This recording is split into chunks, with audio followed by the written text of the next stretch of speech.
All right, well, thank you for coming. As you can see from the screen, and of course you knew from your program, that the topic is the first of two parts, the post-Christian future, part one, thinking theologically about the utopian impulse as a perversion of the Judeo-Christian worldview. Now, I'll confess that this session, and to some extent the second one, is sort of a thought experiment on my part, because I've had my head in the sequel to The Facade for a while now, and one of the trajectories I want to try to chase down is this thing that I'm calling here the utopian impulse. And that's in part prompted by where we are at culturally. It's also prompted by some of the cultural and political trajectories that I see. I mean, what we think of as conspiracy, and I think a lot of it is small c conspiracy, but is not actually new. There's always been sort of this impulse to either create the perfect society or, more pertinently, force it on people. And so I see looming on the horizon a new effort at creating a wonderful, blissful, totalitarian state. And I want to sort of pursue that a little bit and talk about it. And again, for those of you here, for those of you who listen later to the presentation, I just want you to get you thinking about why it is that this always seems to rear its ugly head, and why even Christians at times are not immune from this notion that we can make things perfect, that we can just make it all right. If we did this, that, and the other thing, everything would be okay. So I want to try to think theologically about those things, and we'll see what happens. So here's our roadmap for the day. I'm going to be trying to define what I mean and then give you the elements of utopianism. And then I'll give you some examples, and then we'll move to an evaluation section. And I want to sort of strip away the mask of utopianism, and then critique it a little bit, again, theologically, in light of biblical theology, and then talk about, how in the world did we get to where we're at, and sort of what we might be looking at. Again, these are going to be broad strokes in this session. In the next session, I'm going to be a little more specific as far as what I think we're going to be having to deal with as a believing community, okay, as the real church in the future. So, first part, definition and relevance. Utopia, as you may or may not know, again, is this idea of a perfect human society. The term itself refers to an ideal place that actually doesn't exist. It's imaginary, it's conceptual, it's this grand wish, something that can't be real in the real world, but boy, we wish it was, that sort of thing. And again, the breakdown for the term utopia, no place, a good or no place. Again, you'll see it spelled either with the E or with the OU, forming the U in either case, but it actually could have either derivation depending on who's using it. And again, an imaginary world where social justice is achieved, whatever that means, and the means of guaranteeing all that are secure. That's where the control comes in. So that's what we're talking about. And as far as the impulse, what are the elements? I mean, if you are utopian in your thinking, what are you thinking? What are what's in the forefront of your mind? Now, these things are not all present all the time, but they're all important to different utopian systems. So as far as elements, there's typically an ecological element, and that is the idea that we ought to be existing in a harmonious relationship to nature. And the buzzword, of course, today is sustainability. But there's something to do with humanity's relationship to their environment, okay, to its environment. So something to do with nature, the world, the created order. Some would use the phrase creation, of course, and mean something entirely different than what you and I would mean. But there's some ecological element typically. There's always an economical element that usually focuses on egalitarian thinking, egalitarian distribution, so that everyone out there is just free from need. Again, we're going to talk about how this is spun, and then sort of what the reality always turns out to be. But as we go through these, I want you to be thinking, well, who in their right mind would oppose any of this? Well, in principle, sure, we'd like, we're not in favor of, hey, who all out there wants to rape the environment and pillage natural resources? I mean, nobody's going to say, yeah, let's go at that. And, we wouldn't say, well, my optimal view of things would be that lots of people don't have enough to eat. So there we go. I mean, nobody's going to say something like that. So it's easy to sort of float the idea, but then where the rubber meets the road is always, well, what exactly does that mean and how is it accomplished? Other elements, political, again, this ambition for world peace. Again, who would want world war or lots of war? Freedom from crime. Again, these are all desirable things. The key is going to be, though, again, how do we define what's a crime and what isn't? What's criminalized and what isn't? And then how do we bring this to pass? What are the enforcement mechanisms? And who's the target? Okay. So there's this political idea, and then there's an equality idea, equal rights, multiculturalism, and of course, gender neutrality, in our day especially, is a big element of this. And again, these things are usually cast or put opposite things like racism and male domination, defined again as a situation where, earlier in our history, women couldn't own property, in the 17th, 18th century, even into the 19th century, didn't have control of their children in a divorce. It was all male favored. So all these things that we'd look at now and say, well, that really wasn't a good idea. So yeah, sign me up for that. Okay. Again, there's a way that it's marketed, but there's going to be a reality to it that doesn't quite conform to the marketing. Progress is a big element, this idea of human improvement, and that can mean improvement of life, quality of life issues, but in our day and age it often means improvement of the organism, okay, in various ways that, again, some of which we would certainly buy into medically.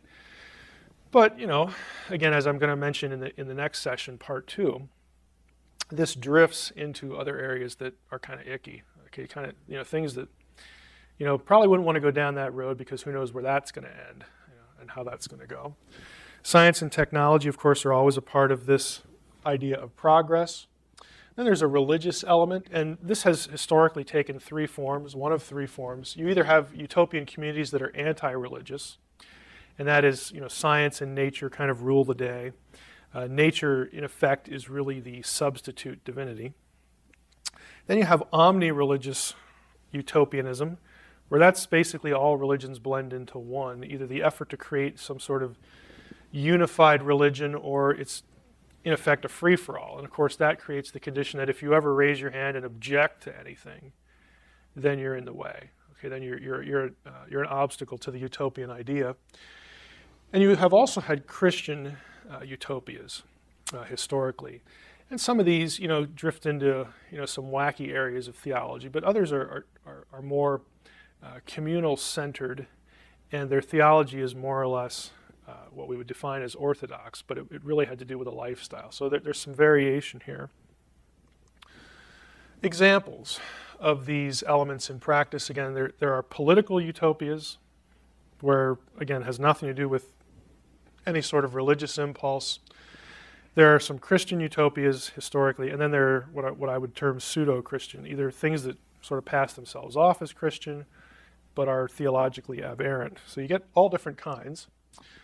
In the ancient world, Genesis 2 describes a utopia. That would be the one I would vote for, the good one.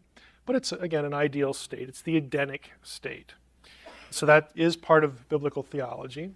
Outside that, though, probably what scholars would point to as sort of the earliest utopian idea would be Plato's Republic. And as we read this in the 21st century, there are things in there that would sort of make us recoil, like, well, that can't be a good idea. But for Plato's day, it was really revolutionary, the ideas that he communicated in here about an ideal society.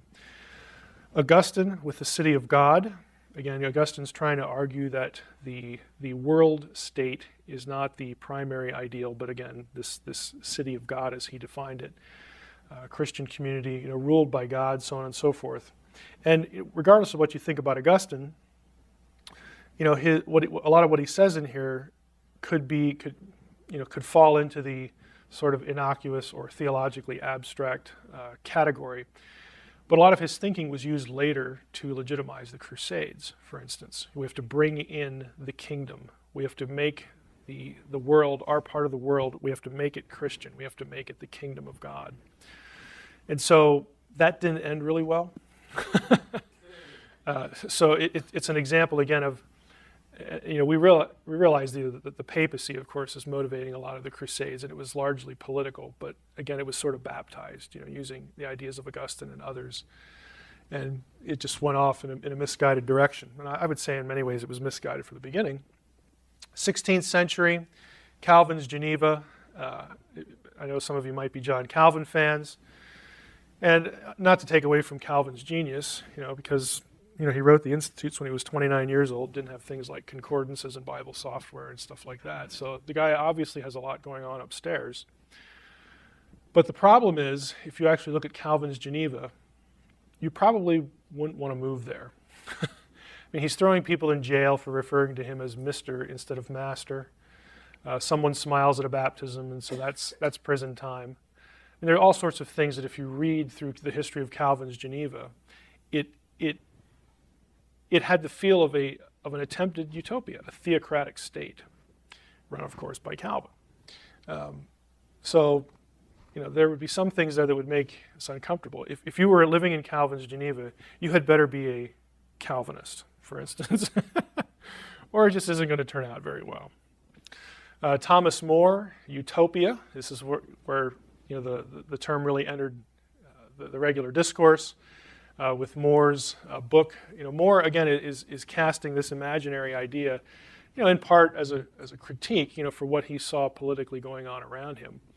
But all of these literary attempts, I think are worth reading because on the one hand, they show you what the person's thinking, and boy, wouldn't that be wonderful? And then you turn the page and you get into enforcement.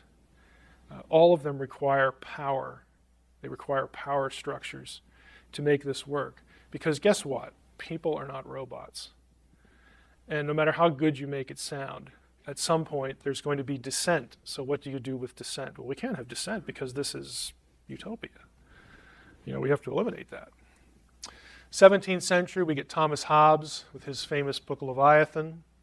Again, and this is the book that really focuses on the empowerment, the power situation of the state over people, again, to enforce this sort of perceived ideal community. Francis Bacon, The New Atlantis, is really an important book.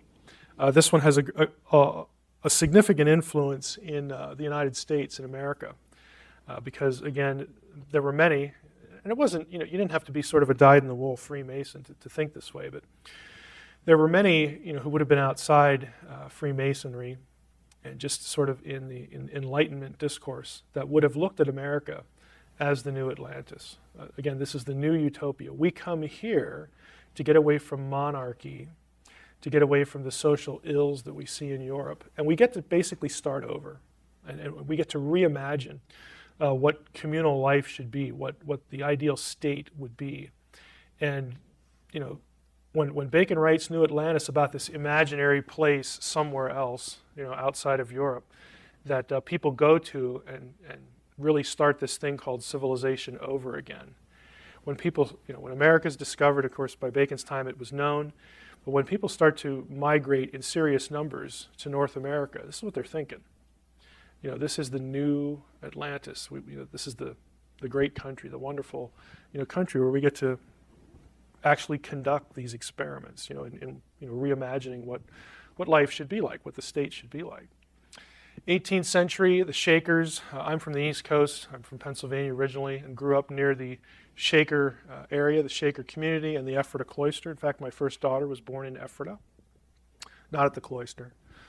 But the Shakers were a Christian community. So was the Ephrata cloister, but again, Christian. Again, there would be some things going on there that you would sort of would raise an eyebrow, or you might not recognize as Christian.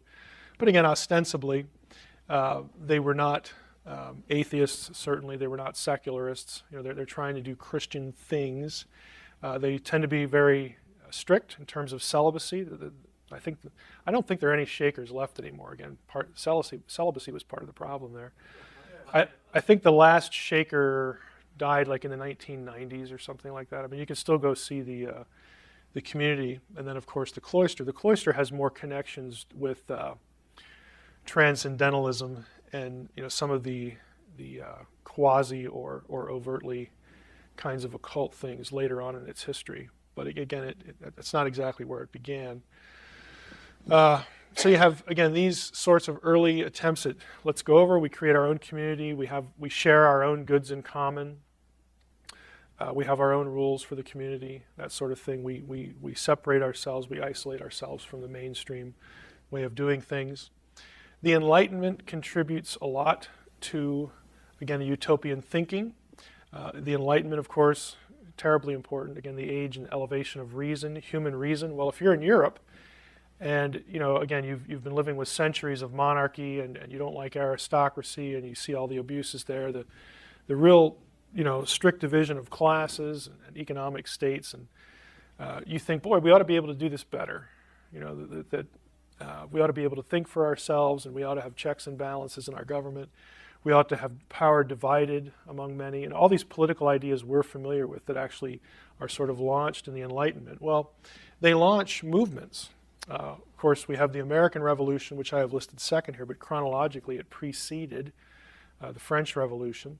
The American Revolution was, a violent revolution, but as far as the transition of power and the establishment of power within the community, we had peaceful transitions, from presidency to presidency and so on and so forth. This is why after Washington left office, people were really nervous. Is this actually going to work? It was a big deal that he stepped down after 2 terms. That established the 2-term tradition. It was not written into the Constitution initially. That had to come with an amendment. But when you had the transition to a new leader and the election was really close, like a couple electoral votes, is this going to erupt into chaos and that sort of thing? And it didn't. Now, the French Revolution is quite a different story. What's going on over there? It was on the one hand, we had a guy like Thomas Jefferson over here, who was a Francophile. Everybody knows that, and he was he thought the revolution was great in France until this isn't like the internet where you get instant information about what's really going on over there. So gradually he starts hearing about children being guillotined and stuff like this, and Robespierre and all this, and he's like, wow, boy, that's just not really a good thing. I mean, so eventually, it becomes distasteful even to somebody like Jefferson, who was like all things France. But again, both of these things, even though they sort of worked differently and took divergent paths, were fueled by the Enlightenment ideas, again, of building the ideal, the ideal state where everything's fair, everybody has enough, that sort of thing. 19th century, again, we get Second Great Awakening. I think actually this contributes to utopianism as well because of the rise of post-millennial thinking. And that is, we need to bring in the kingdom so that Jesus can come back. That's what post-millennialism is. Now, post-millennialism in the 19th century was a big deal because, again, we have this, it's hand in glove, or it works in tandem with populism because of the Industrial Revolution in the 19th century. And the way that industrial revolutions typically work is that wealth, and of course with it power and political influence, comes into the hands of a few, again in the merchant class. I'm thinking of people like J.P. Morgan, Vanderbilt, Rockefeller, Andrew Carnegie. This is the era for that. And again, I'm not saying that everything these guys did was bad, because it wasn't. A guy like Carnegie, felt that it was just immoral to pass on your wealth. So that's why he decided to give it all away. Hundreds and hundreds of millions of dollars. Not everybody felt the same way as Carnegie. Carnegie, of course, wasn't perfect himself. He had the problem with Homestead and all that. But because wealth is so highly concentrated in the hands of a few, and you get this real disparity between the wealthy elite and then the worker, okay, that creates problems across the board economically for most of the population. So it's a serious thing. And one of those that really suffered were the farmers, because people were moving from the rural parts of the country into the cities because of urbanization. Again, everything's becoming mechanized. You get factories, the whole factory system, the assembly line idea. The demographics in the country are changing dramatically. And the farmers are hurt by that, and they're also hurt by the fact that the money supply is controlled by a very few people. So to get loan, I mean, there are instances in the 19th century where you can read that lenders were charging 300% on a bank loan, stuff like that. And farmers need capital to buy land, they need to buy machinery, so they're just getting killed.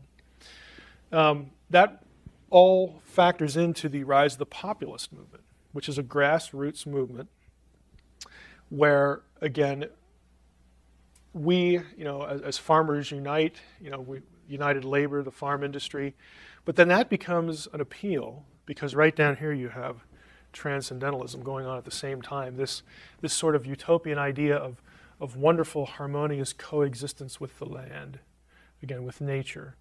And so you have in populism, again, these sort of murky ideas of the rise of the masses to create this wonderful, harmonious, state. We want equality. We don't want this distinct classes and social classes and economic classes.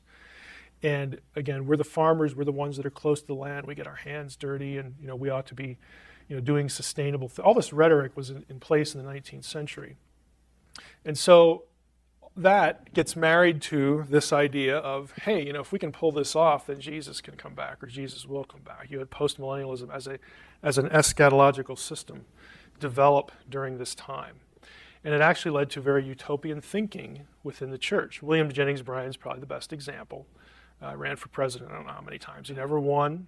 Obviously, probably more famous for the Scopes trial later on. But again, he was a significant figure in this whole era. Charles Finney, okay, again, post-millennial thinking. It was a big deal.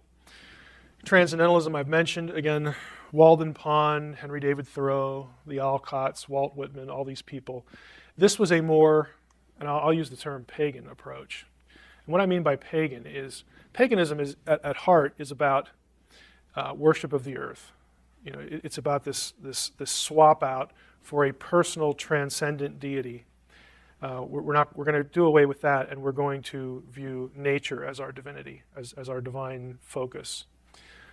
It's very monistic. I'll be talking about monism a lot later this afternoon in part 2.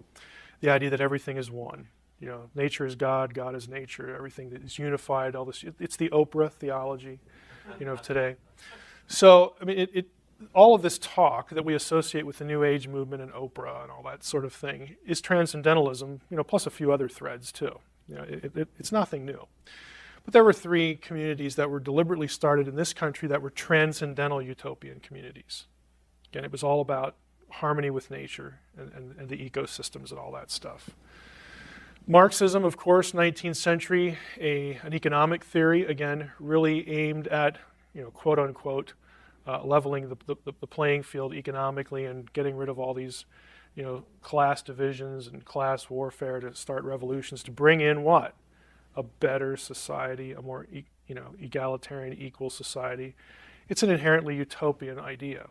Again, an economic theory that, of course, takes different forms politically. Edward Bellamy, he was a novelist looking backward. It's just a famous work describing a utopian community that looks a lot like, he imagined himself to be in the year, I think it was 2000. He's writing in the 19th century. And so, again, he's creating this vision for this ideal community, some of it would look, oddly like what we're looking at right now. Again, with some of the control mechanisms and the way things are. But it was a very influential book at the time. 20th century, we get progressivism. We've all heard a lot about that recently. Again, the idea of human progress, all these utopian ideas, it's the same old stuff. Of course, with progressivism and H.G. Wells, with his works, Modern Utopia, Men Like Gods, The Shape of Things to Come, again, utopian ideas. And progressivism and H.G. Wells, of course, a lot of their thinking was influenced by eugenics. Okay, again, to create the ideal society, you need ideal people, right? You need to sort of weed out the unfortunate or less desirable elements to the human population. So that was very common in the United States. A lot of later Nazi eugenic theory and practice was drawn from American and British writing, and those were the seed beds to some of those things that would come later on. Marxist-Leninism, of course, this would be the Lenin experiment with Marxism. Of course, the revolution of 1917. Again, the working class. We're going to create the community where the worker is in power. We know how that worked. But again, ostensibly, this is how it's marketed. This is how it's put forth. Huxley's Brave New World was a critique, and some would say a parody of H.G. Wells's utopian visions. Because if you've ever read Brave New World, it's sort of the world without pain, really the world without any sort of trouble. It's a utopian vision, but because of some of the stuff in there, what you need to do with people and to people to accomplish this, it's very dystopian. It's very, scary. I don't know if you've ever read Brave New World, but I do recommend it. National Socialism, again, Nazism, again, used a lot of utopian thinking, utopian techniques, utopian goals. They tied race to it, specifically in certain ways. There were certain occult threads that drove their view of the different races. Again, all of these things have more than one thread, but they're all attempts at creating the perfect state. And of course, the perfect state is always in the mind and the eye of the power holder, okay? The one who gets to define all that. Communism, another example. George Orwell, again, Animal Farm and 1984 are obviously critiques of this. 1984, one of the scarier books I've ever read. If you've not read 1984, well, I was going to say I recommend it, but in this day and age, maybe not. It might put you out on the ledge. Somebody'd have to talk you off the ledge, because a lot of 1984, you could see, man, you could just implement this really with a snap of your fingers today. But 1984 is really, frightening. And Animal Farm is in its own way as well. Again, I recommend both of those. Atlas Shrugged is also a utopian element, even though that's popular with a lot of conservatives. If you've read Atlas Shrugged, and I enjoyed the novel, but I recognize that the author is an atheist, and a lot of her, Ayn Rand's, thinking is certainly contrary to good theology. It's an entertaining read, even though it's 1,000 pages long. It's very clever. But Galt's Gulch is a perfectly utopian community. Okay? If you've ever read the book, you know that. Hippie movement, the 1960s, again, bringing in the age of Aquarius, where everybody's equal and there's no war and all this stuff. Again, the themes are familiar. Of course, the American left, as we know it, grew out of that. And you also have right-wing religious cults. That they're, again, it's utopianism, but just from a different trajectory, a different angle. So, again, none of this is really news, but I wanted to show you some examples anyway, just to sort of put it in your mind of what I'm talking about. Let's talk about what's really behind it. Now, the utopian impulse, again, pre-20th century, again, this is how it's sold, this column over here. And really the modern reality as we've experienced it in the 20th century, and as I believe we will keep on experiencing it in the 21st century. So over here, here's how it's sold. Here's the marketing. Oh, sustainability, shared resources, plenty for everybody, freedom from need. And of course, over here, that means that food is under state control. That's the only way you can accomplish this today. Okay, you have to have the food supply under control. And that means, and it explains why, and I'm hoping a lot of you are aware of this. If you want the copy of the slides, by the way, so that you can get to this link, we're not connected to the internet here, but that link will show you, I think, half a dozen, 7, 8, 10 ways that already the food supply is being really controlled. And things as simple as the family farm are being defined in such a way that they're being criminalized. Okay, this is not accidental. It's not that. I'm still willing to say. I realize there are a few people who absolutely know what they're doing here, but there are a lot of legislators that are frankly clueless in a whole number of areas, and so they think that I'm doing a good thing by voting yes for this because we don't want people to get sick and on this farm where things are not controlled and there's no FDA and all. I mean, they think they're doing the right thing, when what they're really doing is they're putting structures in place that will disallow anyone the right to feed themselves. Again, it puts food under state control. There's a movie called Farmageddon, a documentary. Again, that one you might have to be talked in off the ledge, okay, after you watch that. But again, it's this sort of thing. Again, what's happening legislatively. But you have to have this to make this work today. So, food, of course, the Henry Kissinger quote that food is a weapon, of course, is sort of famous or infamous, because we've actually done this, in the Korea and the Vietnam, situations, where part of the strategy was to keep the populations from getting food. I mean, that was just a tactic. So there's population control, there's deliberate shortages. Of course, if you control the food supply, you can put additives in there. You might also want to watch a film called, let me see if I can remember, I can see the cover here in my head, Demographic Winter. Okay, it is an absolute utter myth that the population is growing too large. The reverse is actually true. And again, this is me. This is Mike Heiser. This is Mike Stick in the Mud Heiser, okay? I am not given to exaggeration. I don't do my research on Billy Bob's website, okay? I do peer-reviewed stuff. And you watch Demographic Winter. They're real scholars. They're real specialists in the fields. And it's very easy to document that we, in the West, are undergoing a dramatic demographic shift just by, it's just a numbers game. That's why it's called Demographic Winter. Europe does not have the birth rates to sustain its population. We are right on the edge. There are 5 or 6 European countries that are actually under the demographic number required to sustain its own population. Now, the only communities that aren't conforming to that within Europe and within the U.S. and in other parts of the world are the Muslims are the big ones, because it's part of their, it's both part of their religion and part of their political outlook to have big families. In the West, because we're civilized, and we have things like abortion. By the way, demographic winter is the hidden cost of abortion. The victimless crime, it is the hidden cost of abortion. And the people in the documentary actually go through that. How abortion has led to this situation where we cannot sustain our population. So, it gets into all sorts of stuff like that, but there are these shifts going on. And part of that, the reason that made me mentally rabbit trail, is this additive thing. Again, there have been situations where it has been at least suggested, and we can talk again whether, small c, big C, conspiracy kind of stuff, whether it's actually been implemented. Again, that's the controversial part. But the non-controversial part is that it's been talked about and could be done, is you put additives in the food to kill off or to decrease the sperm supply. Okay, essentially, and that reduces, again, the population.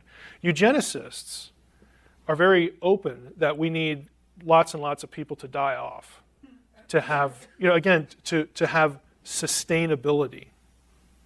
And rather than just sort of advocating, hey, we need a few world wars in succession, that'll take care of the problem, rather than do something like that, it's demographic control that is just far more convenient and effective and frankly marketable.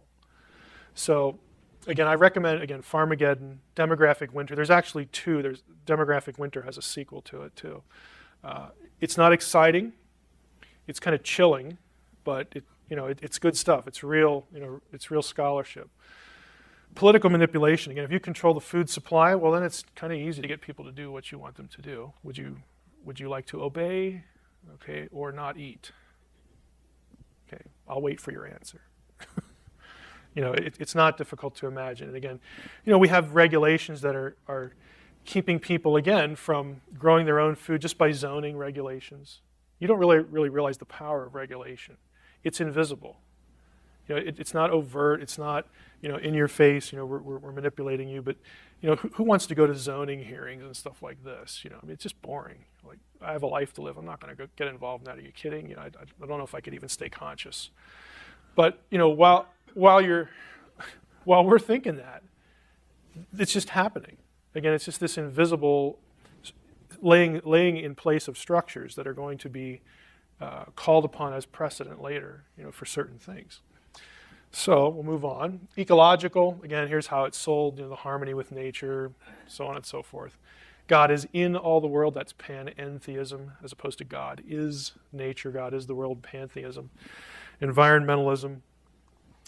Well, what you get is you get neo-paganism as civil religion, as the secular cultural religion. Again, emphasizing the wonder of nature, the transcendence. Think about the vocabulary I'm using here, because I'm using it deliberately. The transcendence of nature. I just get warm fuzzies, thinking about that. But this is what they're talking about, the idea of an eternal consciousness. Consciousness studies, spirituality, so on and so forth. These things are not new. You also get, in some quarters, scientific materialism as the civil religion.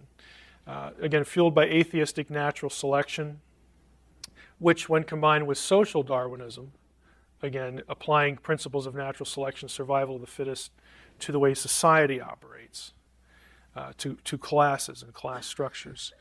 And of course, eugenics is part of that. Nowadays, of course, we refer to eugenics as genetic engineering and genetic selection.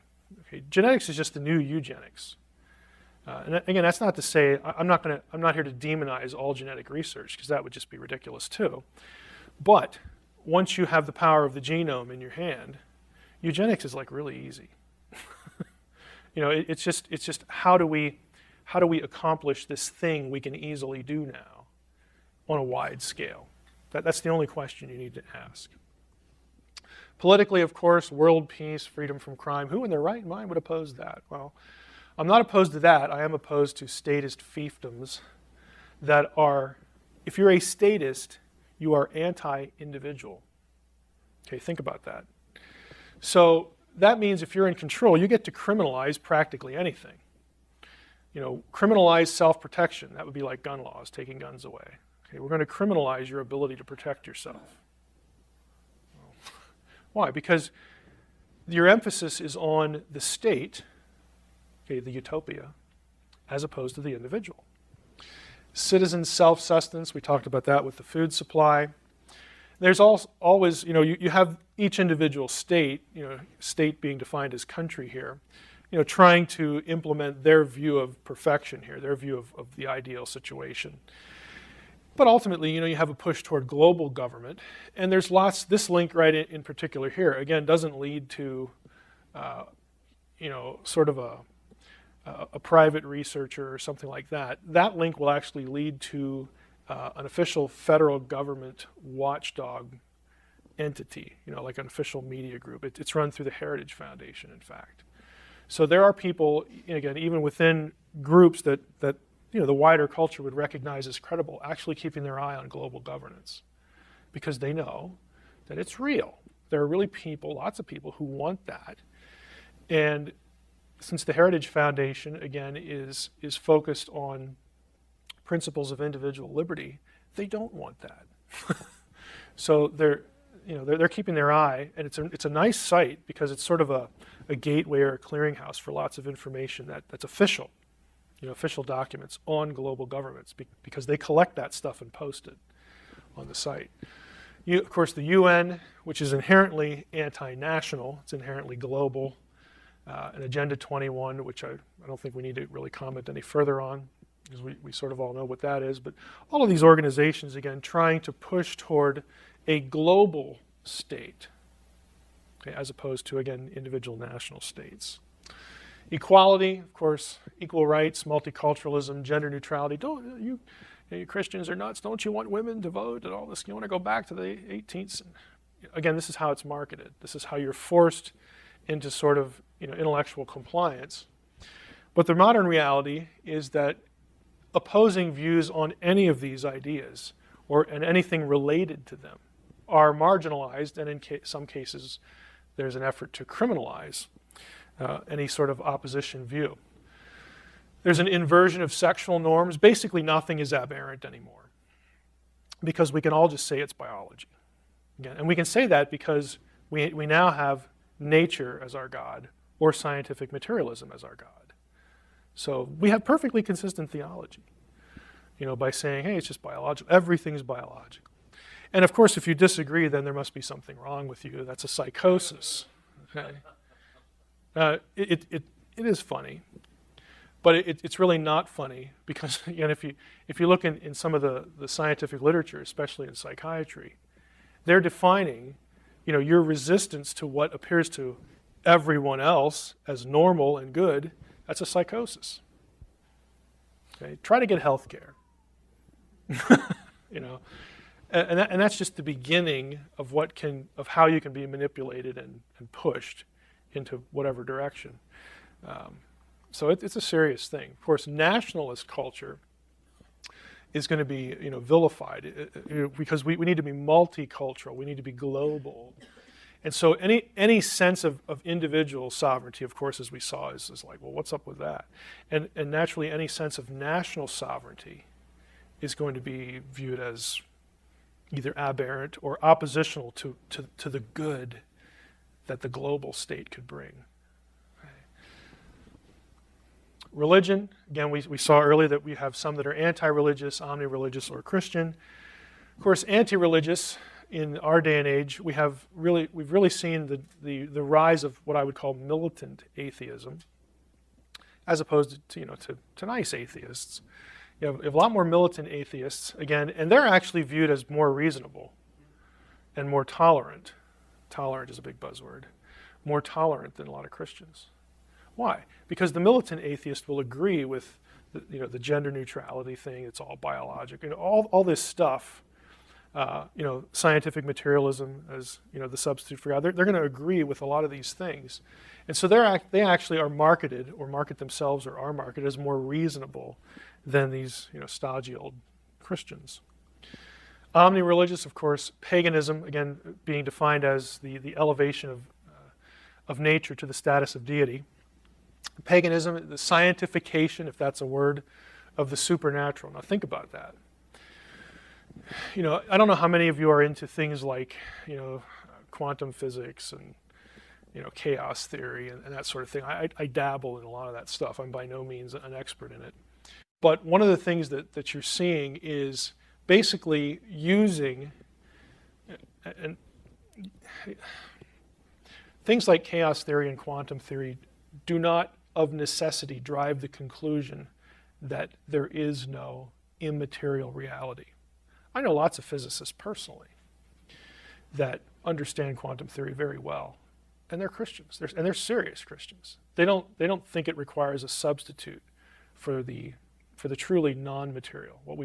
I don't like the term supernatural for this reason because it has the word natural in it.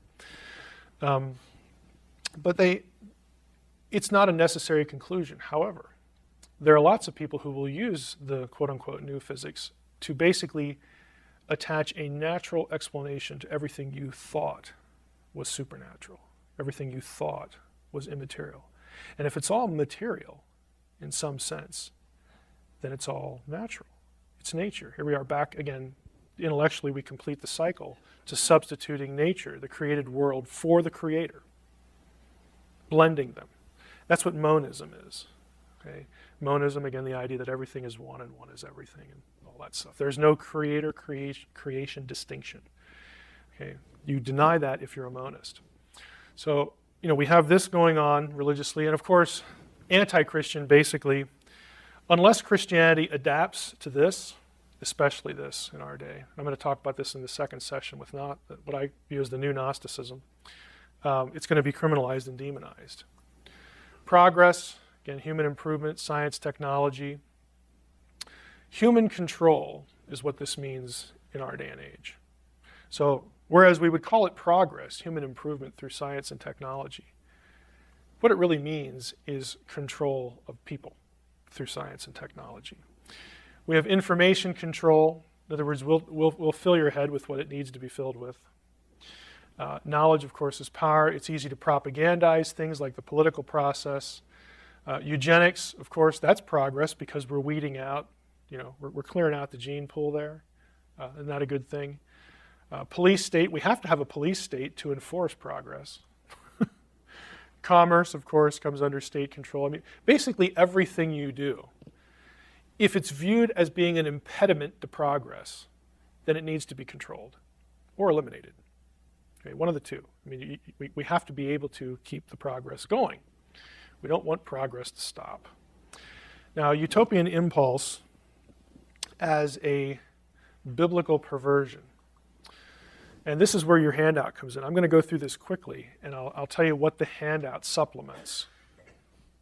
Here are the fundamental myths of utopianism. The idea that humans are perfectible, okay, that's a myth. It either on an individual level or a corporate level, it ignores, again, human capacity for evil. It ignores, the condition of the heart. But it's a myth that drives utopianism. The other myth is that you can force human perfectibility. That just isn't going to work. So enforcing an Edenic state, in other words, it would be Eden by human effort. Eden created by a ruling human elite. Again, this is mythology. So human utopias require total control, and they are ultimately dystopias, the opposite of what they claim to be. I would say this is all contrary to a Genesis theological narrative. It's contrary to the meaning of the divine image. Of course, if you've read any of my stuff, you know what my views on the image are. The image is not a thing put in you. It's not a quality. It is a status. It's a status that utilizes the qualities we have as humans. But if you say the image is a quality, then I don't know why you're anti-abortion. Okay, at least prior to brain formation. Because you have no theological argument then. If the image of God is a qualitative ability, I'm sorry, but the single-cell zygote after conception does not have any of that.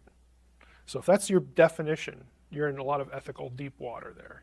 And it would be easy to, undermine your view of abortion. So my view is actually based on a point of Hebrew grammar, which I won't get into here, but the image is a status. We are created as God's imagers. We are to be him. We are to represent him. That's on an individual basis. So inherent within the image idea is the idea of freedom, free will, and individuality. It just goes with the program. Okay? It reflects what God is. Evil and the shared image, again, there's a reason why there are plurals in Genesis. Again, because we are created in God's image, we have free will. Free will is an absolute necessity because it is a communicable attribute of God. If you were not free, if you could not make legitimate moral free will decisions, there is no way you could be like God. And that's the point of the image. You're like him. You would be a robot. God is not a robot. God doesn't share the attribute of robot ability. Okay? It's just nothing like that. It's essential. And so, again, we have this idea of being able to make a decision, that there's freedom here. Of course, that also means that we're going to have evil because people are going to choose poorly. Genesis also democratizes the image. Let us create humankind in our image. Okay, that language in the ancient Near Eastern world is unique because the only people who represented God in the ancient Near Eastern world were who? The ruling elite, the kings. This is why they were conceived, and I mean that metaphorically. They were considered to be either divine offspring or put in their positions by the gods. They were the gods' representatives. Genesis says, no, it isn't just for ruling elite, it's everybody. Everyone is an imager, every human being. And that's very contrary, again, to the utopian idea because, again, we have to have these power brokers. You always have to have an elite to enforce the utopia. Human imperfection and mortality, again, that is part and parcel of what we read in the Genesis narrative. We are imperfect. We are mortal. We are less than God. We are not gods. Okay, there is no such thing as this perfectibility. The assumption of authority and sovereignty, again, we will be as gods, that whole, again, misguided idea. Again, if you look at what happens in Genesis 3, part of what the serpent says is true. That, when you do eat, your eyes will be open and you will become as Elohim. That's what it says in the Hebrew. You will become as gods. It should be plural there because in verse 22, God says, well, the man and the woman have become as one of us. Okay, there's the plurality there. The idea being that, look, now we have human beings who now have assumed sovereignty. Whereas God was in control before, and God had laid out his will and said, there's this thing called Eden that you're living in, and wouldn't it be nice to stay here? Isn't this a wonderful place? You can stay here indefinitely, and you eat from the tree of life. You're not gonna die. You have contingent immortality because I'm the only being that has immortality in and of itself. But we'll set that aside. Wouldn't you like to stay here and live forever with me? Serve me and interact with me. Wouldn't that be great? So God has this plan for human authority, human shared rulership, with Him and other humans and other non-human beings as well in Eden. And that gets corrupted as soon as humankind presumes the right to dictate the terms and to propel the program. So, we have that going on here. And then we have separation from Eden again, and this is really something, absolutely against utopia. Now, your handout is a fuller description of this symbiotic relationship between the biblical view of the divine counsel, God and God ruling through His counsel on earth, the way things should have been, and then once the fall happens, God's continued interaction with humanity, again, through Himself and through His counsel. So what you have in those 6 pages, I've drawn excerpts from an article that I really like and would recommend. But they're excerpts that sort of trace the flow through the Bible of that idea. Okay, so that's what the handout is. Babel, again, is a big deal with this because if you understand what's going on at Babel, a ziggurat, Tower of Babel, was built to bring the divine to earth. Okay, we're going to build you a house. We're going to build you a home because gods live on mountains. So let's build our own mountain so that the deity will come here. And then when He comes here, we can negotiate. We can kind of barter. It's the same logic of idolatry. Why do people? The ancient person wasn't an idiot. He knows that this thing he just made isn't his creator. So why do they make idols? Because they believe deities can be summoned to reside there. You locate the deity. This is why Israel was forbidden to make graven images, because Yahweh cannot be tamed. Yahweh will not be brought anywhere for negotiation. That's up to Him. Okay, it's a completely different perspective on it. But you have the same thing going on with Babel. We are going to reestablish Eden. We are going to bring the deity back to earth. We're separated from the deity now. We got kicked out and all that stuff. We're going to bring the deity back down to earth, and then we're going to do all this stuff, all this good stuff. Well, again, it's a usurpation of God's plan, God's punishment. Humans trying to remedy and re-kickstart what they ruined. Okay, Babel is sort of the beginning living illustration of this idea that, hey, let's bring heaven to earth. Again, utopian thinking. Heaven is not going to come to earth until God wills it and not before. But that's what the utopian misses or hates. Take your pick, one way or the other. So again, how did we get here? I have to wrap up.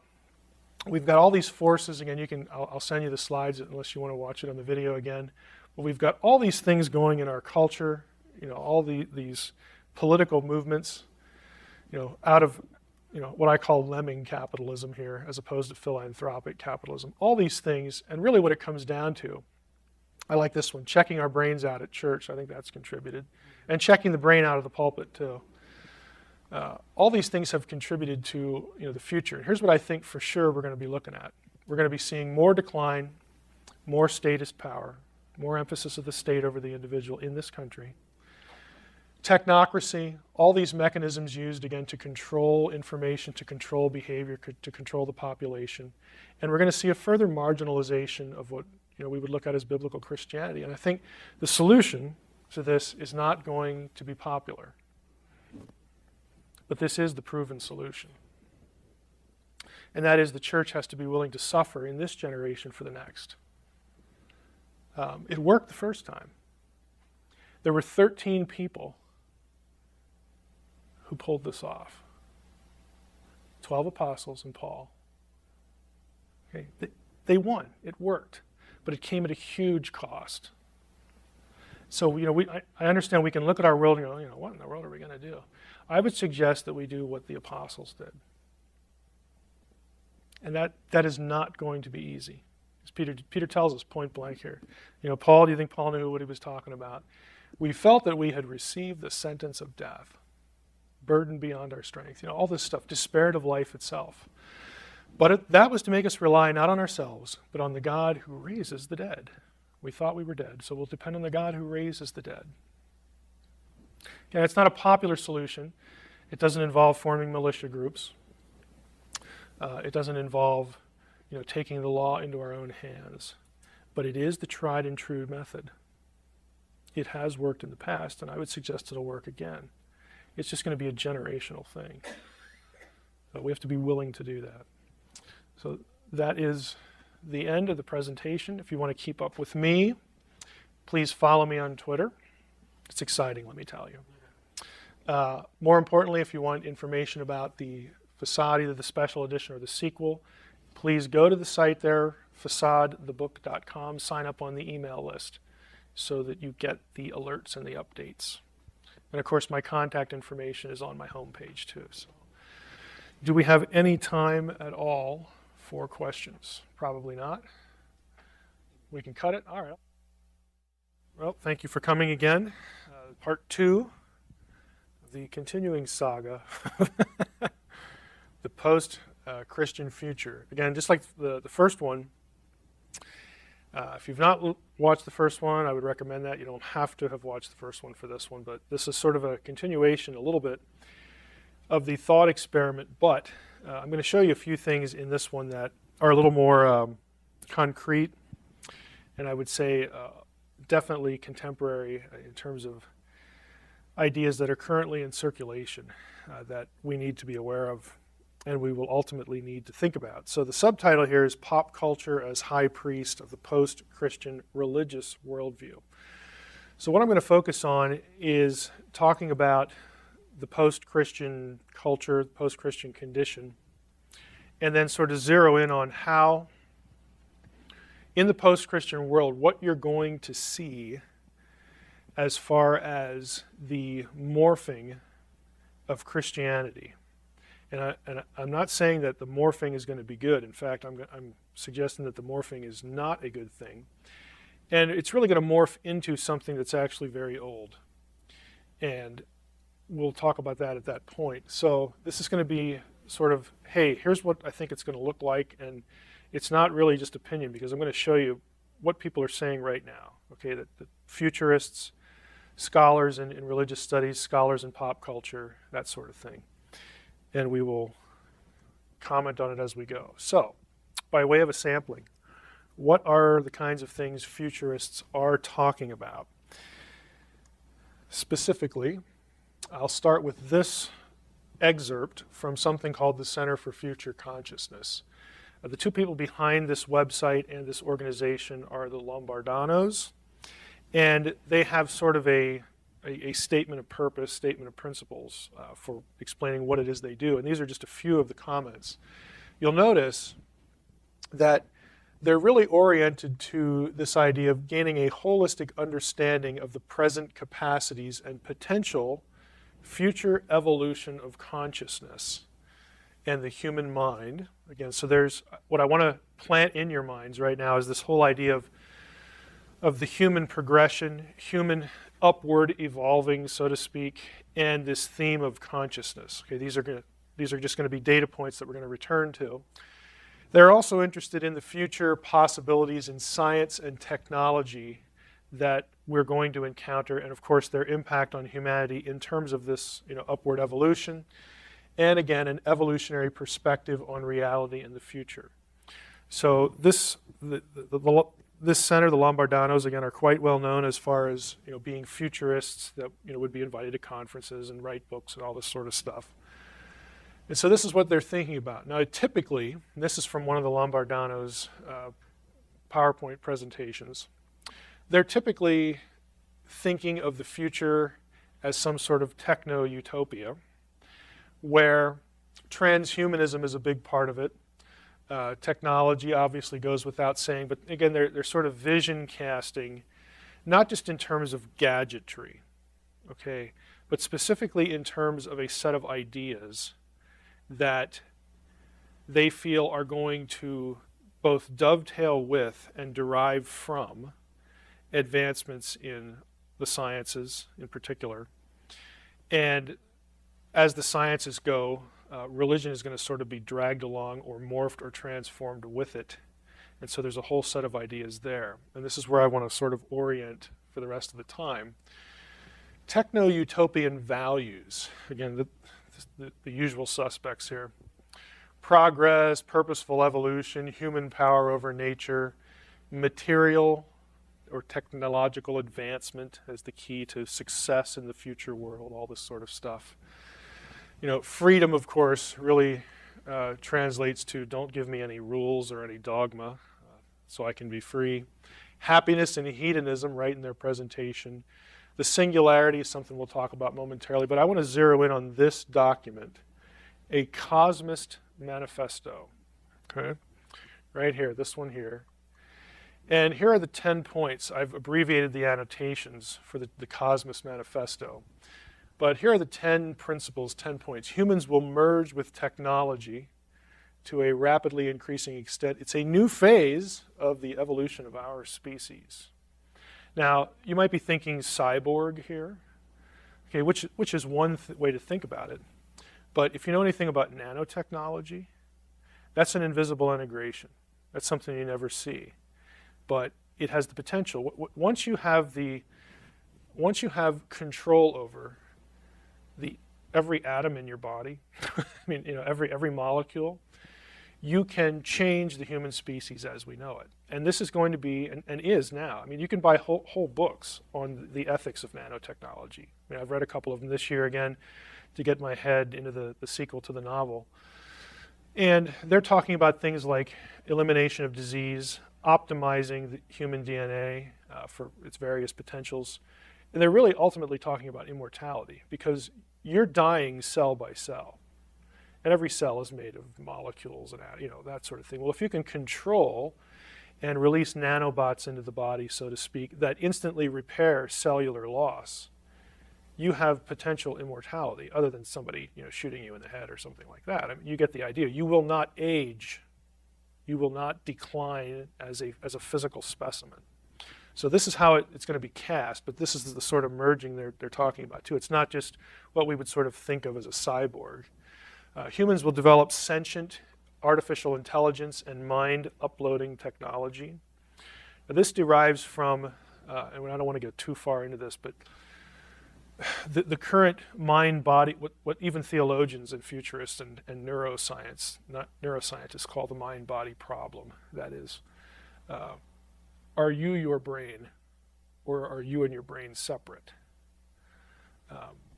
Well, if you are your brain, then we can tap into the right places where the brain stores what you think you are, again, your internal thoughts, your memories, that sort of thing. And if that can be uploaded, when we think, into another body, but what if it's uploaded into a machine?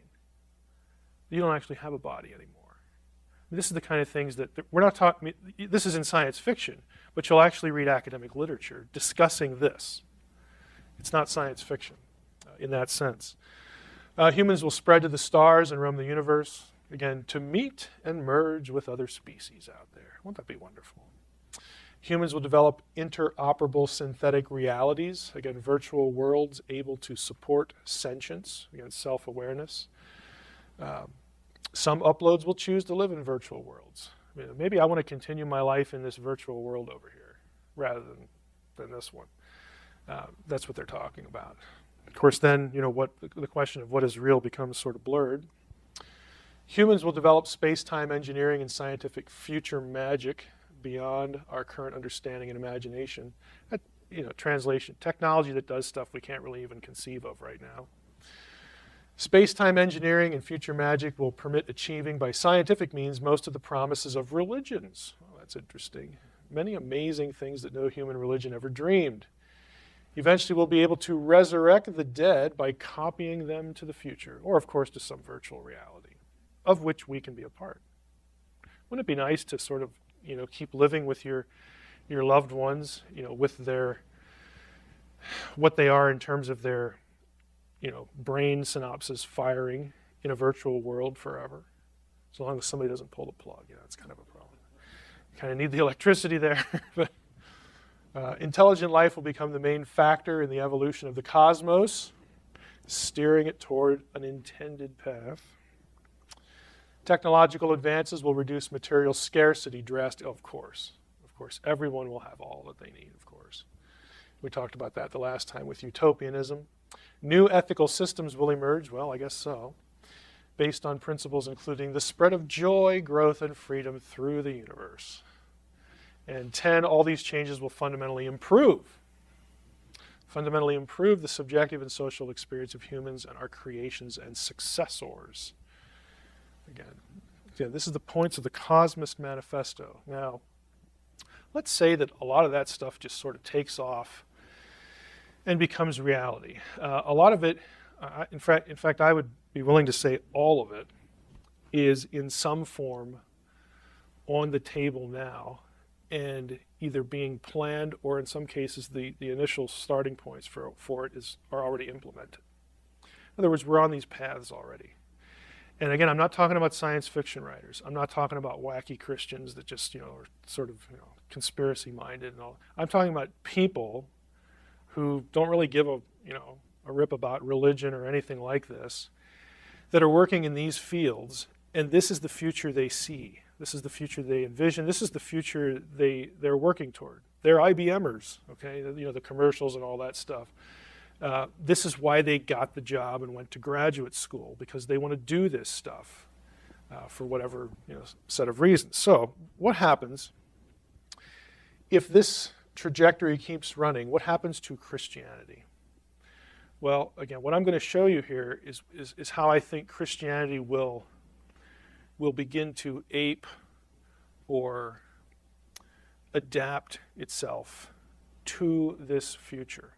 And again, I'm not saying this is a good thing. We all know already, this isn't news to anybody, that church as we know it is already this self-adapting thing to the trends of the world. Okay, we already know that. So what might we see more of and might see develop? Well, I think God will become spoken of as an eternal divinity. Well, that's kind of nice. God's eternal, isn't he? Sure. God is and always was. He is eternal consciousness. And in some respect, we would say that now. But again, moving Christianity, either keeping it the way it is in terms of the biblical text, biblical Christianity, retaining that or destroying it is a matter of controlling the vocabulary. It is not difficult.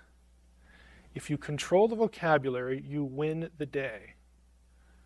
Right? All it takes is the implementation of mass media, which what I really mean by that is repeating it often enough to enough people, that thinking shifts. It's not difficult. This is as simple as you can make it. It's just a logistic issue. Okay? So God is and always was. He's eternal consciousness. We have monism instead of dualistic theism. Monism, again, is the idea that everything is one, all is one. Dualism, which biblical theology requires, is a firm separation between creator and creation. So material reality, material matter at the quantum level, convinces us that materialism is an illusion. Now, you have physicists already saying this because of the way they apply quantum physics. Well, think about that. If matter is an illusion, and I realize your minds are already probing the inconsistencies of that statement. Just hang with me. If matter is an illusion, well, then isn't everything God anyway? If God is the only uncreated thing, the only thing that's not matter, and if matter is an illusion, then why don't we affirm monism? Doesn't it make sense? Doesn't monism make sense? It's still God. God's still eternal. Why is that a problem? Again, you control the vocabulary. Quantum physics, again, this whole idea. This is from Paul Davies, who's, of course, a well-known physicist.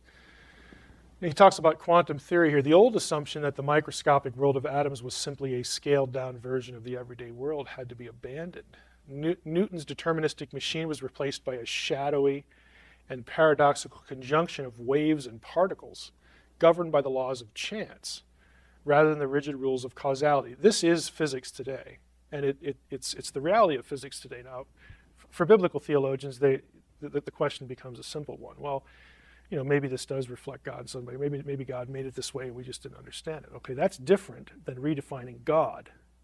Okay, by virtue of what you're looking at. So again, when you go down to the smallest level, and we realize even in this is made of atoms, and atoms are jumping around all over the place, and quantum theory says none of that behavior is predictable, so that this thing we call matter is just completely chaotic, completely random. It creates illusions of real things for us. If this is what we're talking about, then matter's an illusion anyway. So isn't everything God then? Isn't it all divine? So we have this eternal divinity idea. We'd also have an eternal humanity element to our Christian theology in the post-Christian context. You could say things like our soul and our mind and our body is a totality, and that's the Hebrew view, don't you know? Eternal consciousness can't be located. It's not limited spatially. It's everything, and it's everywhere. Again, this is quantum physics applied to the human body, the human mind, the human soul. We are all part of the same undefined, unlimited thing that we would call God. We're all one. Transpersonal psychology is part of this. And for those of you not familiar with that term, this discipline studies the transpersonal or self-transcendent or spiritual aspects of the human experience, basically trying to psychologize spiritual experience, spiritual belief, that kind of thing. Transpersonal experiences may be defined as experiences in which the sense of identity or self extends beyond, that's the trans part, extends beyond the individual or personal to encompass wider aspects of humankind, life, psyche, or cosmos. Again, trying to take all of our religious experience, all of our religious ideas, all our thought life, and reducing that, psychologizing that, which means you link it to something in the brain which has evolved, okay? And since matter is immaterial anyway, and it's sort of an illusion, we're just a reflection of everything else that is, which is God.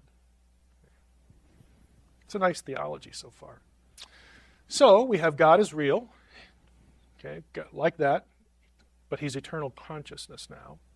All of creation is a reflection of God, consistent with modern science and the material world, and experiences that transcend material reality are just as real since consciousness is real. So therefore prayer and premonition and prophecy, visions, providence, even transubstantiation, that idea from Catholicism, heaven, even hell, because those things are just stored in your memory banks. They're a result of things you've heard and how your brain processes things. Reincarnation, ghost, deja vu, all of it is real. All of it is affirmed. It's as real as this podium right here. But again, this podium is an illusion because we know that from quantum theory. And we're all just part of everything, and everything is part of us. We're all God, and God is all of us. I don't know about you, but I'm getting a warm fuzzy right now. Hey, this will preach. There you go. This will preach. Yeah, I know it sounds funny, but it's true. What does it cost you? Well, you lose the creator-creation distinction. That flies out the window. Yeah, God is very real, but he is not personal. He's not a personal entity. He's a thing.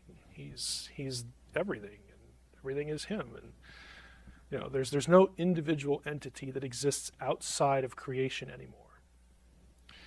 And what's the distinction between God and man? Well, not much, really. Other trajectories, divinized humanity. Now, we've already touched on this. And again, I'm not denying that the future world will still not embrace biological determinism and Darwinism, that sort of thinking. That's part of it. But what I am talking about are things like human enhancement and transhumanism. We tend to think, oh, this is sort of ugly. Sure, humans have lots of flaws, but I kind of like being human. What's wrong with that? It has advantages too. Well, if we go down these roads, we could argue that, hey, enhancing our species and transhumanism is the meaningful goal of our evolution. In fact, it's not only a meaningful path, but we're really, when we do this, we're acting like our conception of God. Isn't God intelligent and creative? And you realize I'm talking about God as though he were a person and then denying it in the other breath, because that's what you're going to hear. Okay? again, you control the vocabulary. Genetic engineering that's a good thing. Genetic selection. Hey, you weed out the bad, you enhance the good. That's nanotechnology, nanomedicine. I mean, if we find out ways to sort of, become immortal and, and we like this life, that's fine. If we don't, well, we'll just inject ourselves into some virtual world and we all get to live forever anyway. But it'd be nice to be conscious of the fact that I'm living forever. I know I'm an eternal being anyway because matter's an illusion and all this stuff. But I'd kind of like to know it, experience it. So if I can't experience it in this world, I'll experience it in some other world. So yeah, I'm in favor of para-humanism, chimeras, because we're just making ourselves better. This is the natural goal. This is what we ought to do because we want to progress, don't we? We don't want to just stay what we are. That's not progressing, is it? It's staying and progressing. I mean, it's easy to understand which word means what. Neural implants, mind uploading, all this artificial intelligence. The singularity is sort of this thing that futurists angle for, which is defined simply here as the theoretical emergence of greater than human superintelligence. Now, once that happens, the future becomes unpredictable because since we're humans now, we can't really imagine what that would look like. Maybe when we evolve to that point, then we'll kind of get a grip on it. But right now, we really can't. So this is what, again, this is what is looked forward to optimistically. Okay, that we want this to happen. So what does the new man look like? Well, we image God. I mean, we are God, but we image God. Well, what does that mean? Well, we already know that we're God, but when we seek to progress and advance and do great things and empower ourselves and become one with nature and all this stuff, we're kind of behaving like God would if he were really a personal God. So we image him. We're doing the things that a God would do. And so that's consistent, isn't it? That's consistent theology. We're fulfilling the dominion mandate. Hey, that old Bible thing talks about, that God, putting us on earth and saying, subdue the creation and, have command of it and all that sort of stuff and, find out what makes it tick, legitimizing this scientific enterprise. Those are good things that Christians should do. Resurrection is not needed, because consciousness is eternal anyway. But hey, if you want to keep experiencing the world as you know it, we can pull off resurrection here with nanomedicine and all that sort of stuff. You'll continue to be immortal. And if you die, if you die in the right circumstances, we can probably bring you back or upload your brain somewhere else and you'll be okay. So we're becoming what the God of the Bible, myth that he is, in terms of personhood. We're becoming what God intended. We're actually fulfilling our own eschatology. We're in command of our future. We're eradicating disease. Wouldn't the Bible approve of that? Come on. We're transcending racial and gender divisions, just like heaven. That whole thing about it, in heaven, you're neither married or given in marriage. None of this racial stuff matters. None of this gender stuff matters. Why can't we have that now? It's rebuilding Eden in our own image. To satisfy ourselves is what we're really getting at. So what's the theological cost? Well, we become divine apart from God's plan of glorification. It redefines salvation only in terms of the end, glorification, rather than it dismisses the means, which is the cross, and the whole reason for it, which is sin. But hey, doesn't the Bible talk about humans being glorified and being in the presence of God? Well, I kind of think that the New Testament's talking about, our new techno-utopia here. I know the Bible makes it sound like God's a person, but we've now discovered through science that, again, matter is an illusion, and we're all part of the same stuff that makes up the universe. And so, how much more divine can you get? How much more beyond human can you get? So, why should we worry about what this primitive book says? I mean, at the base of it, it was correct. Okay? The supernatural is real because there's really no such division as natural and supernatural and all this stuff. I mean, I'm manipulating the vocabulary all over the place here because I only have an hour to do it. If I have 50 years to do it, I can take it one piece at a time. It's not a difficult thing, especially if you have churches filled with people who aren't looking for any of it, and frankly are biblically illiterate. I mean, let's just be honest. They're not thinking about this, and I don't want to I don't want to say church shouldn't be about fellowship and about broken people getting fixed and stuff like that. That people do have real needs. I get that. And frankly, I'd rather that kind of healing occur in church than anywhere else. But that is not all it is. And I think we've sort of drifted into what we get from pulpits on a weekly basis is psychology. We get felt needs stuff, rather than anything that smacks of content. There's a low toleration for thinking in church, which is really going to put us in trouble at some point. I think it already has. But what about Jesus? Well, Christ is divine, of course. He was probably a human being that just understood all this stuff before we did. He was so far ahead of us. It took us to the 21st century to figure this stuff out, but Jesus was already there. He was either a human who fully grasped all this wisdom and taught it for posterity and was in fact willing to die for it, for the truth of all this. Again, what is that? Well, knowing that we would never cease to be separate from God, that we're all one. We're one with God. And the Jews didn't like that, so they killed him. But Jesus is a great example for us then.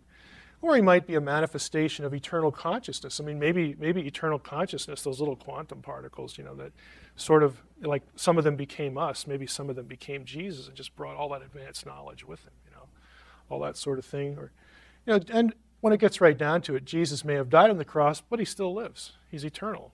Right? We're eternal too. Doesn't the Bible say that? Doesn't the Bible describe human beings as eternal souls, really? We just get these bodies for a temporary stay here on earth, but we are really eternal souls. Don't you guys know your Bible?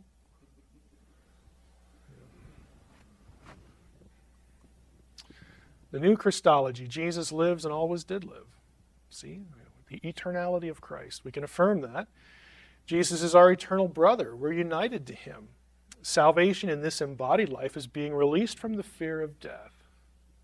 That was Jesus' message. Believe in what I'm telling you, and you'll have eternal life.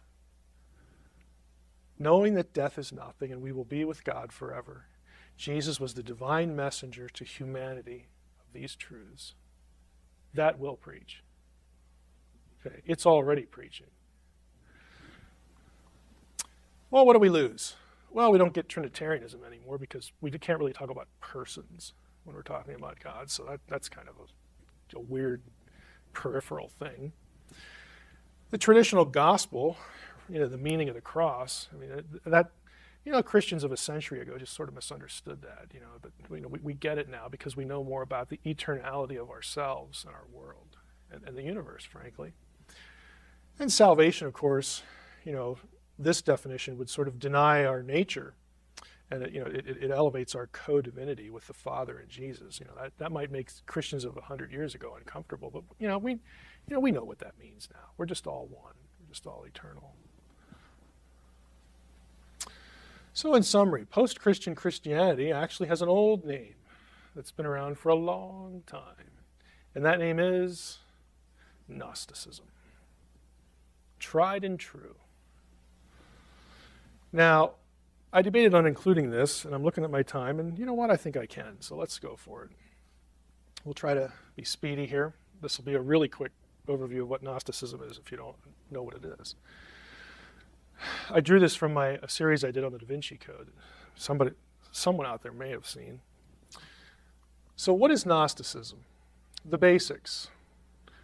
Well, the Gnostics believe that there is something they refer to as the true God, or the light. Or pneuma, which is spirit. And isn't God a spirit? Doesn't John 4 say that? Okay. God is a spirit. He's pre-existent. This God is pre-existent, uncaused, and perfect. Sounds pretty biblical so far.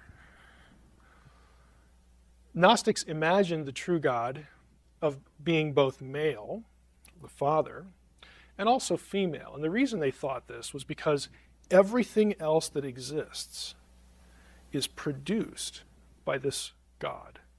So in the Gnostic, this is the early couple centuries AD, and they don't really necessarily know where babies come from and all that kind of stuff. So they're imagining if this one true God produced everything, there must be something male in there and there must be something female, and then they produce offspring. So that's how they wrote about it, to communicate the idea.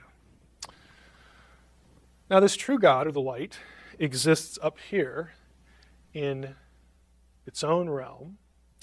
And then, so there's this sort of barrier that they sort of conceived of. There's the residence of the true God. And then down here is the created material world, which is really a far distance away from the true God. This is us down here, material stuff.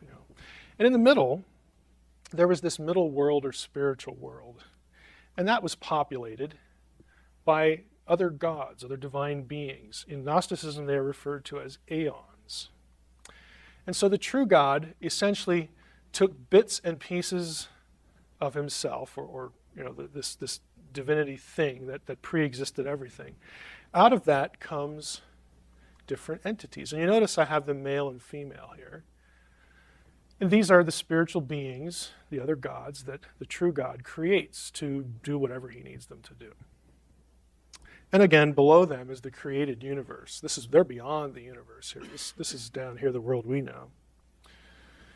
So these are the true God's essence in different forms. Together they are referred to in Gnosticism as the pleroma, the fullness.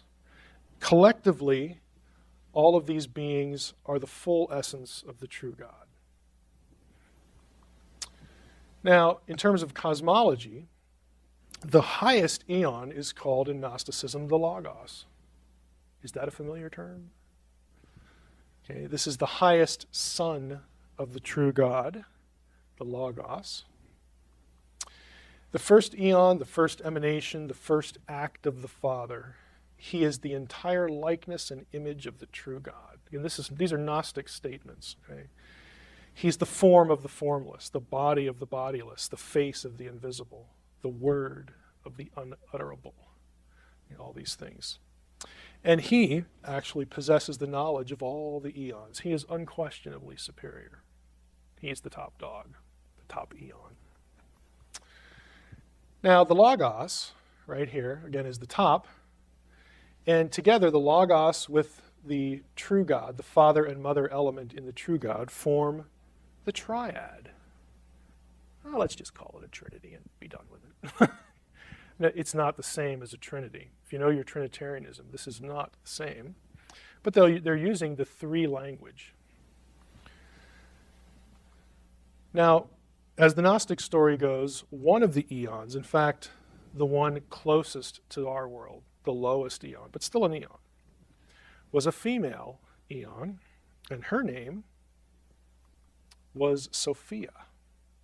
She decides, I love the true God so much, I want to be like him. And he did all this creation stuff like he created us. So I want to create too. But I know that he doesn't really want me to. But man, I just can't resist the impulse to be like him and create. So in Gnostic cosmology, she does that. She rebels and decides to create her own thing, her own entity, just to sort of try it out and be like the true God. Now, the result of that, Sophia, I don't know why she's not appearing up here, but she's not. The result of that, if you look at what Gnostic texts say, the Sophia wanted to bring forth a likeness out of herself without the consent of the Spirit, the Pneuma, the true God, or any consort. She didn't have any other help from any of the other male eons. And so a thing came out of her that was imperfect and different from her appearance. Why did she do it? Well, the Gnostics, of course, view this as a transgression, so they have nasty things to say about Sophia. That she was lewd and the great cosmic whore and all this kind of stuff. What she makes is referred to in Gnosticism as the demiurge, which fundamentally it means the maker. Okay, we'll get to why. He's also called Yaldabaoth, which is the child who comes forth, also called Saklos, the fool, also called Samael, the blind one, also known as Yahweh, the God of Israel, the God of the Bible. Why is he blind to a Gnostic? Why is he a fool? Because he's arrogant enough to deny that there are any gods beside him. He ignores the eons. He ignores his superiors. He's blind. He's willfully blind, and he's a fool. Now, the demiurge is sort of a deity unleashed to the Gnostic. Here's our little barrier to our world. As the God of the Bible, the demiurge is the creator of our heaven and earth. And the demiurge says, I created this heaven and earth thing. I think I'm going to create something else. I think I'm going to create archons, rulers, to help me administer my own affairs in this heaven and earth, this universe. Archon, of course, is a biblical term. It's used in the New Testament for the principalities and powers and all that stuff. And he also says, you know what? On earth, I think I'm going to get together with the archons and we're going to create and enslave humans. Does this sound like Zecharia Sitchin, anyone? He's a Gnostic. Okay, that's all it is. Maybe he doesn't. Maybe he never knew he was a Gnostic, but he was. Now, Sophia, which you can't see here for some reason, was horrified at this in Gnostic cosmology. She's like, boy, did I make a mistake. And now these poor humans, they're just going to be slaves. What do I do? What do I do? What do I do? What do I do? I can't really tell everybody what I do. What do I do? What do I do? Well, what she decides to do is she decides to inject some of her divinity into the man, into humanity. So he's not just a lifeless, brainless, soulless critter. He's more than that. He is. And so, as he procreates with Eve, so is every human really inside divine. Now, what the problem is for Gnosticism is the human beings have to discover that. That's salvation in Gnosticism. Salvation in Gnosticism is knowing. Knowing what? Knowing this, that you're really divine. What your material world is a world created. The reason there's evil is because its creator is evil. He has built evil into the world, and you're trapped in it.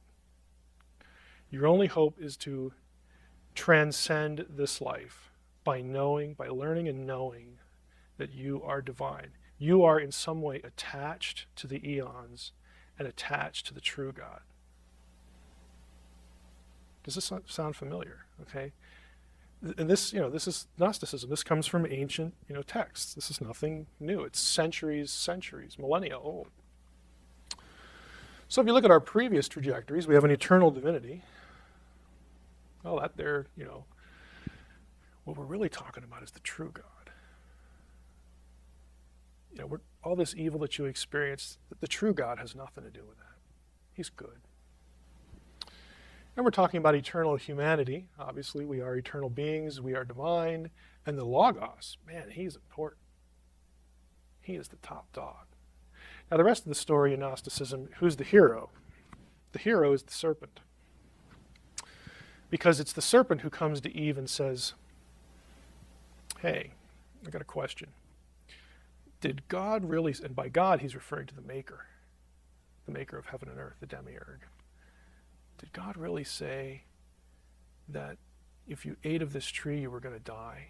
And she says, yeah, we eat it. Even if we touch it, we're going to die. Now that part she's making up. But he says, you're not going to die. If you eat of the tree, your eyes will be opened.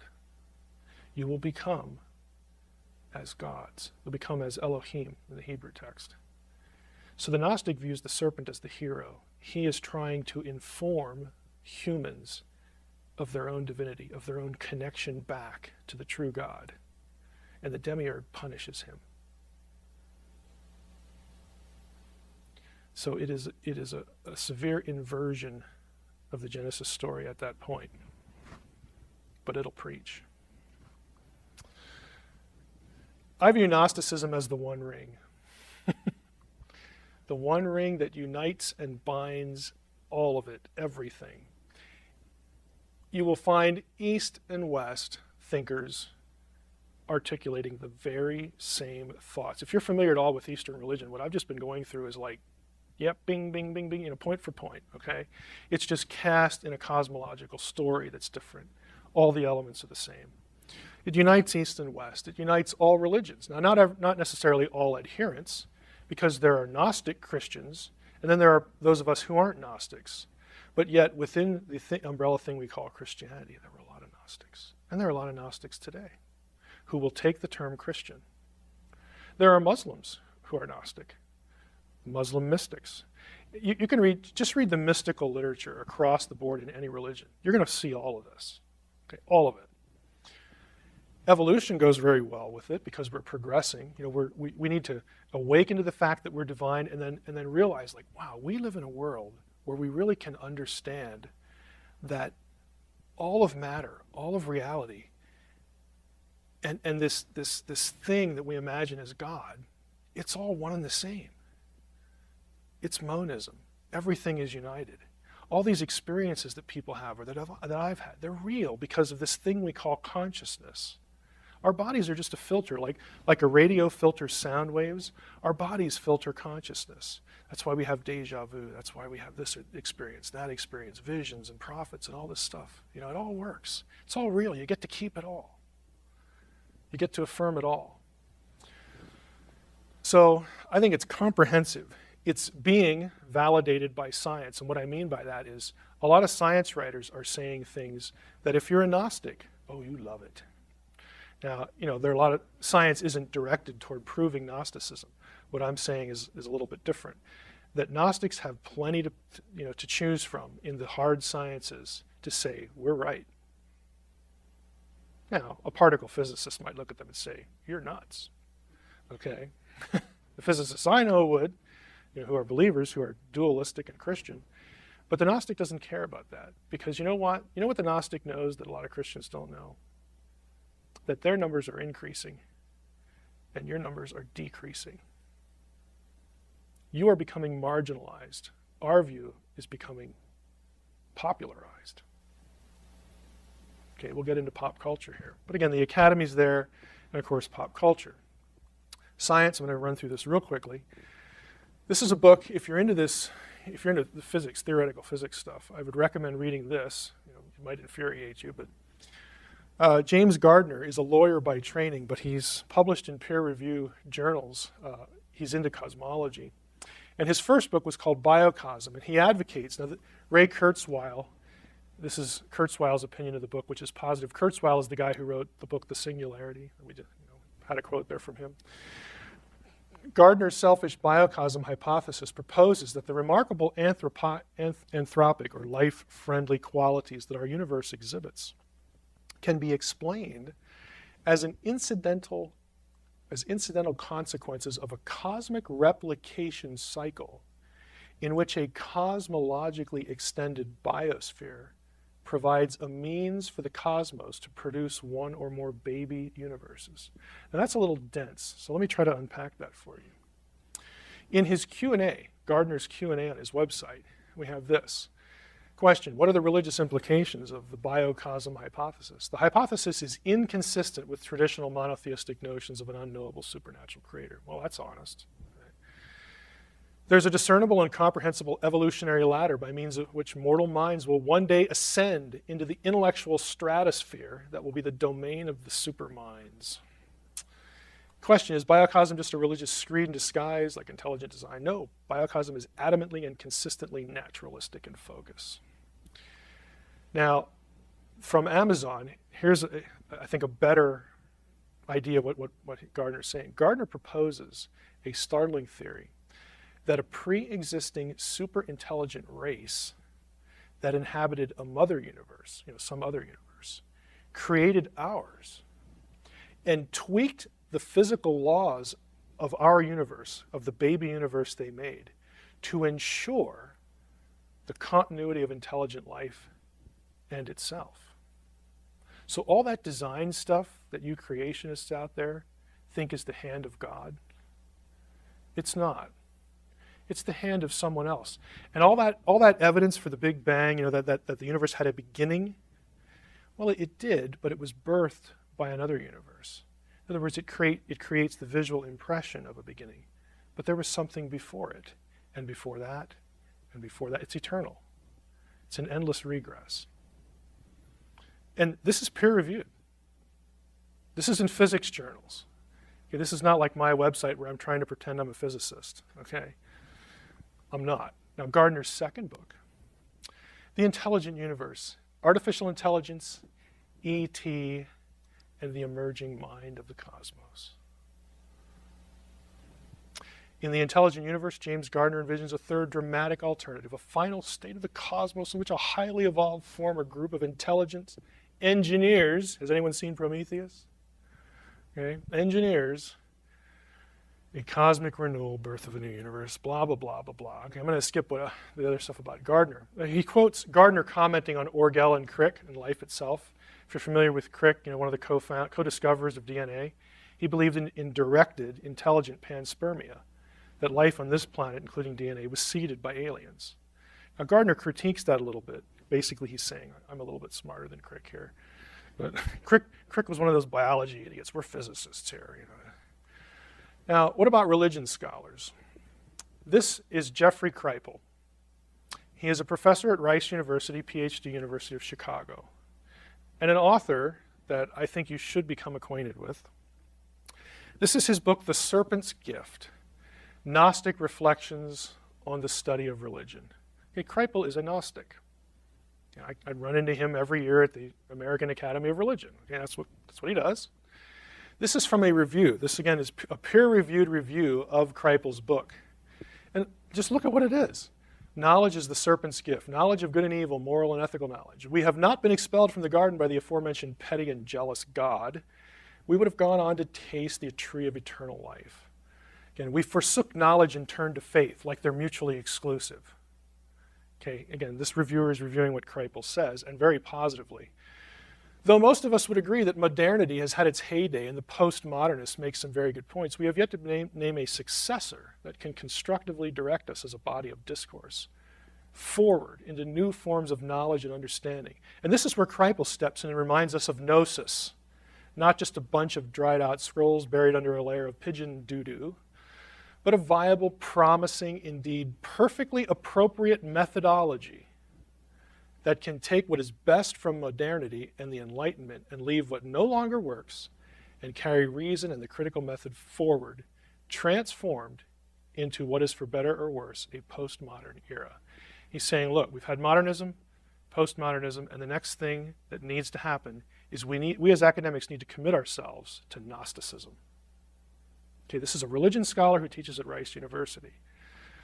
Now, I'm going to speed ahead here. Let's see here. Because of pop culture. Now, the way Gnosticism is conveyed to us is typically through stories about extraterrestrials and superheroes. Okay? Because extraterrestrials, they can be the gods of old, they can be the archons. And again, you'll find this too, the discussion of, hey, are there similarities between the archons and this ET stuff and blah, blah, blah. And superheroes, of course, who are part human but part non-human. They're evolving, they're mutants, they're progressing, or they're divine and they just look human. Again, so this is how the ideas are committed through science fiction and comic books and all this stuff. Now the result is really two. You get either a quasi-Gnosticism, where archons are, these extraterrestrials, using the extraterrestrial idea. And that's where Ancient Aliens are at, that whole idea in the whole series, that aliens put us here. And that's what Prometheus, again, the film, was all about. Supposedly a prequel to Alien. Now, if you watch the movie, you wouldn't get Jesus in the movie. But if you look up the original script online by Ridley Scott, the reason why the engineers in Prometheus wanted to destroy their creation, that would be us, is because they visited us 2,000 years ago, and we put them on a cross. That's right in the script. Now, there's a detailed review that I didn't write, but somebody else wrote on, and the guy might be a Gnostic, I'm not sure what he is, but he goes through Prometheus really closely. And it's really remarkable at how many biblical elements are mixed with classical mythology, the Promethean material, in that original script. If you want that, email me and I'll send you the link, okay? Because we don't have time to go through it here. Now, what I want to focus on here, this is Prometheus, just a couple things. One of the writers to Prometheus was a guy named Damon Lindelof. Here are some of his recent credits: Cowboys and Aliens, Prometheus. The new Star Trek film coming out, he was a co-writer. And something that might appear in 2013 or 14 called 1952. 1952 is something you want to keep your eye on, because this is from the blog, what's it called? It's about UFOs in film, cinematic flying saucers or something like that. And I can send you the link too. Disclosure through Disney in 2013. Disney's aborted 1950s UFO acclamation movie, is it headed for the big screen? So this entry is about the fact that this writer, Lindelof, was allowed into Disney's archives, specifically into something that no one else has gotten to see, because, well, unless they're still alive, that were alive in the 1950s, and that is this. In 1979, a guy named Ward Kimball, who was an Oscar-winning Disney animator, was at a MUFON symposium, MUFON, Mutual UFO Network, and he told the story that NASA, or the Air Force, approached Disney in the 1950s to request cooperation on a documentary about UFOs that would help acclimate the public to an extraterrestrial reality. According to Kimball, in exchange for that cooperation, the Air Force offered to furnish the production with genuine UFO footage. Walt Disney agreed and actually started on the project, but it was tabled when the Air Force reneged on the film. It has literally sat in a file drawer since being handed to Lindelof. And so the supposition is that 1952, okay, the year that it was canned, is what the film is about. It's about this project. Now, you can go on YouTube. Disney did create a different UFO film that promoted the idea that UFOs and aliens were real. They never actually released it for public consumption. It got aired, I'm not sure where it aired, but it only aired once, and it never actually made it, like, to consumer TV. But somebody has posted it on YouTube in 3 parts. You can find it. Again, I can give you the links if you email me. Last point. There's a whole scholarly book. This is University of Chicago Press. This is a dense read. It's a scholarly book called Mutants and Mystics, Science Fiction, Superhero Comics, and the Paranormal. And guess who wrote it? Our friend Jeffrey Kripal. He has an entire chapter. If you're into UFOs, this will be shocking to you. His entire last chapter is on Whitley Strieber and communion.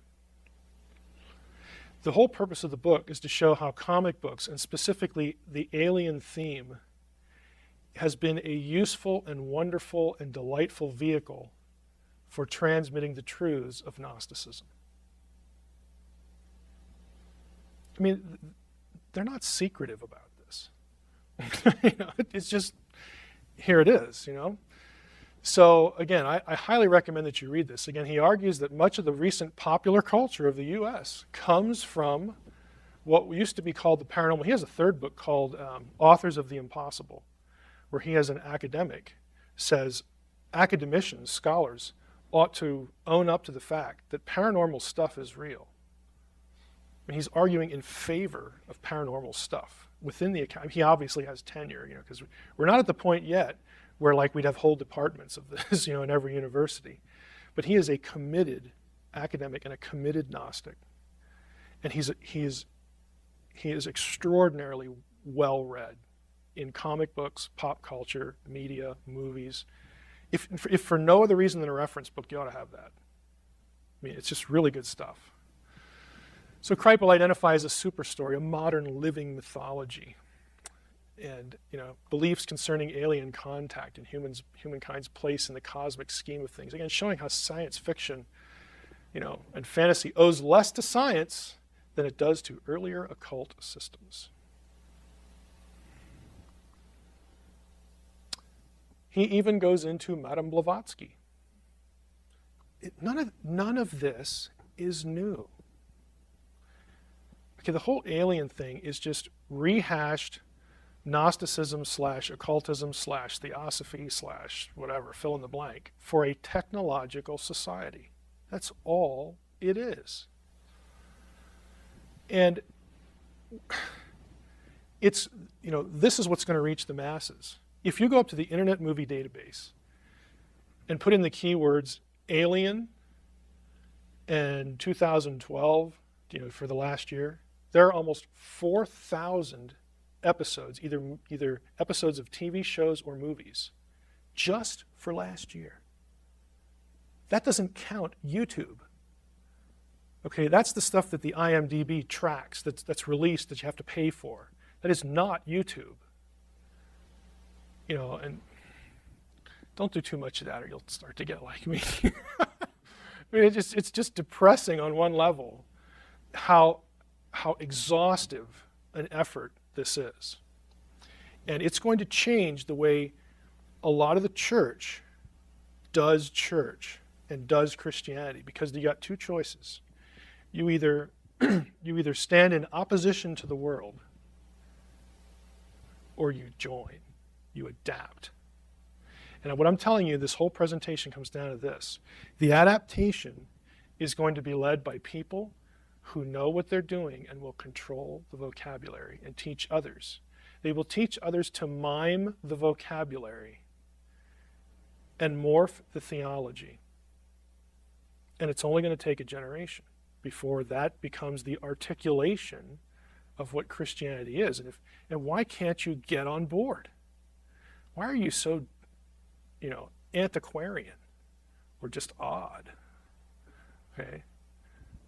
So again, all of these last two sessions have really been things that have been floating around in my head because of the sequel to The Facade. So again, I'm sure you're getting tired of hearing this, but if you haven't read The Facade, you ought to. If you have, go up to the website, join the mailing list so that you can stay up to date with alerts about the sequel. And of course, the website, you can contact me and follow me on Twitter there too. So that is the end. We can wrap up. And if you want to do questions, we can try to do that. Or if you got something to go to, feel free.